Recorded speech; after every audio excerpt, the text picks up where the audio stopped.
തിരഞ്ഞെടുക്കുന്ന വിശാലമായ ജനാധിപത്യ മാതൃക.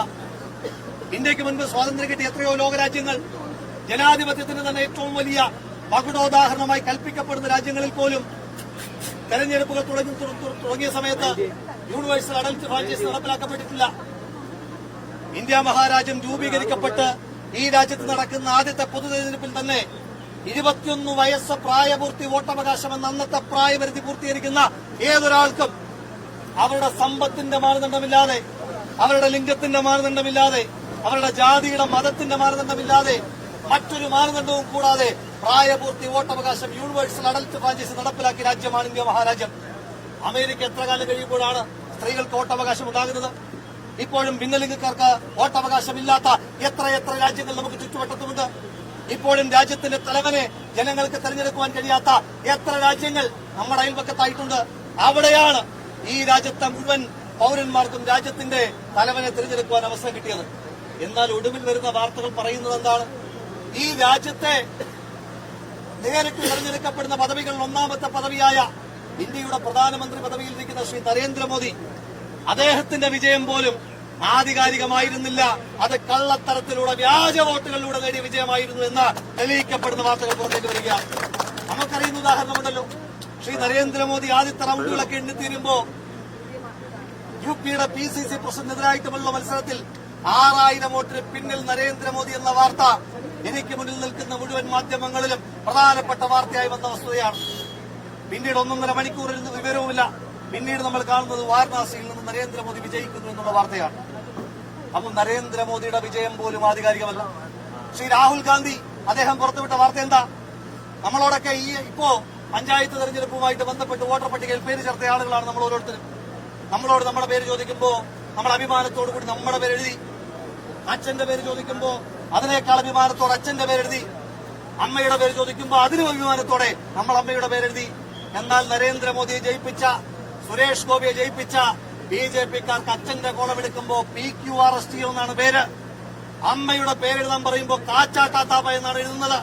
അങ്ങനെ PQRST അച്ഛന്, കാച്ചാട്ടാത്താപ്പ അമ്മയിലുണ്ടായ കുറെ അക്ഷരലിപികളായ കുഞ്ഞുങ്ങളാണ് BJPയുടെ നരേന്ദ്രമോദിയെ തൊട്ട് സുരേഷ് ഗോപി അവരെ വിജയിപ്പിച്ചത് എന്നുള്ള ഏറ്റവും ഭീതിജനകമായ വാർത്ത പുറത്തേക്ക് വരികയാണ്. BJPക്കാർക്കിടയിൽ ആ കള്ളന്മാരുടെ കൂട്ടത്തിൽ ഏറ്റവും സത്യസന്ധനായ കള്ളൻ ശ്രീ സുരേഷ് ഗോപിയാണ്. അദ്ദേഹം പലകുറി കേരളത്തോട് പറഞ്ഞതാണ്, ഈ തൃശൂർ ഞാനിങ്ങ് എടുക്കുകയാ എന്ന്. അന്നേരമൊന്നും നമ്മൾ വിശ്വസിച്ചില്ല. നമ്മൾ വിചാരിച്ചു അതുപോലെ ശ്രീ സുരേഷ് ഗോപി എന്തോ ഇടുവായിത്തം പറയുന്നതാണ് എന്ന്. പക്ഷെ അദ്ദേഹം ആ കള്ളന്മാർക്കിടയിൽ ഏറ്റവും സത്യസന്ധനായ കള്ളനായതുകൊണ്ട് അദ്ദേഹം പറഞ്ഞു വെച്ചതാണ്, ഞാൻ ജയിക്കുകയല്ല കട്ടെടുക്കുകയാണ് എന്ന് നിരവധി തവണ സുരേഷ് ഗോപി തന്നെ പറയുന്ന സാഹചര്യം ഉണ്ടായി. ഈ രാജ്യത്തിന്റെ പ്രധാനമന്ത്രി പദവി തൊട്ട് ഇന്ന് BJPക്കാർ കൈയാളുന്ന മുഴുവൻ പദവികളും ഈ രാജ്യത്തെ ജനാധിപത്യത്തെ മോഷ്ടിച്ച അവർ നേടിയ വിജയങ്ങളാണ്. ആ വിജയങ്ങൾക്കെതിരായി ശ്രീ രാഹുൽ ഗാന്ധി എന്ന ഇന്ത്യയുടെ പ്രതിപക്ഷ നേതാവിന്റെ നേതൃത്വത്തിൽ അതിശക്തമായ സമരങ്ങൾ ഈ രാജ്യമെമ്പാടും നടന്നുകൊണ്ടിരിക്കുകയാണ്. നിങ്ങൾക്കറിയാം, ബീഹാറിൽ അവസാനമായി ഒരു കോൺഗ്രസ് മുഖ്യമന്ത്രി ഉണ്ടാകുന്നത് 3 പതിറ്റാണ്ടുകൾക്ക് മുൻപാണ്. ആ ബീഹാറിന്റെ മുന്നിൽ, ആ ബീഹാറിന്റെ മണ്ണിൽ വോട്ടർ ജാഗരൻ യാത്ര എന്ന ഇന്ത്യയുടെ പ്രതിപക്ഷ നേതാവിന്റെ യാത്രയ്ക്ക് ഓരോ ദിവസവും അണിനിരക്കുന്നത് 10,000-കണക്കിനായ മനുഷ്യന്മാരാണ്.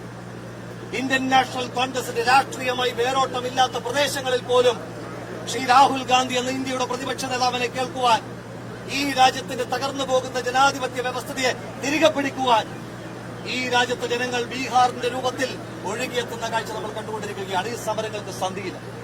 എനിക്ക് മനസ്സിലാകാത്തത്, ഈ തിരുവനന്തപുരത്തെ AC-യും CI-യും അടക്കമുള്ള ആളുകളോട് എനിക്ക് ചോദിക്കാനായിട്ടുള്ളത്, നിങ്ങൾ കേരള പോലീസിൽ ഈ നാടിനൊരു പ്രത്യേകതയുണ്ടല്ലോ.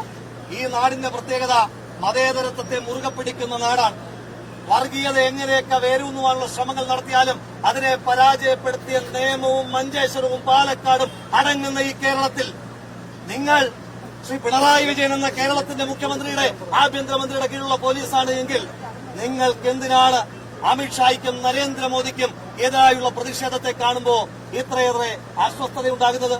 ബഹുമാനായ CI സർക്കിൾ ഇൻസ്പെക്ടർ അദ്ദേഹത്തോടുള്ള എല്ലാ ബഹുമാനവും നിലനിർത്തിക്കൊണ്ട് പറയട്ടെ, അദ്ദേഹം പറഞ്ഞത് എല്ലാവർക്കും ഒരു നിയമമേ ഉള്ളൂ എന്നാണ്.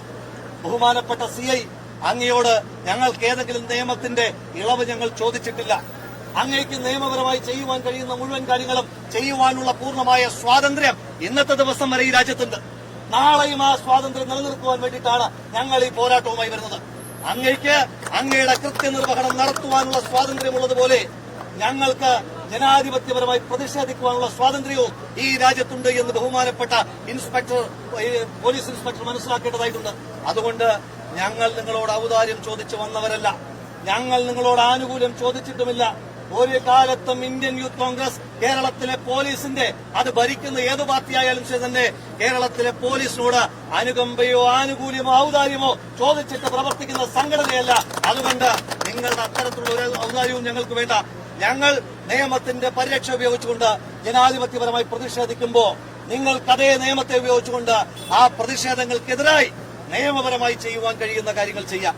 ആ നിയമപരമായി ചെയ്യുന്ന കാര്യങ്ങൾക്കപ്പുറം കായികമായി നരേന്ദ്രമോദിക്കും അമിത്ഷായ്ക്കും വേണ്ടി ജോലിയെടുക്കാൻ തീരുമാനിച്ചാൽ ഈ നാട്, ഞങ്ങളല്ല, ഈ നാട് നിങ്ങളെ പ്രതിരോധിക്കുമെന്നുള്ള കാര്യത്തിൽ ഒരു തർക്കവും വേണ്ട. അതുകൊണ്ട് ഞങ്ങൾക്ക് നിയമത്തിന്റെ ആനുകൂല്യം വേണ്ട.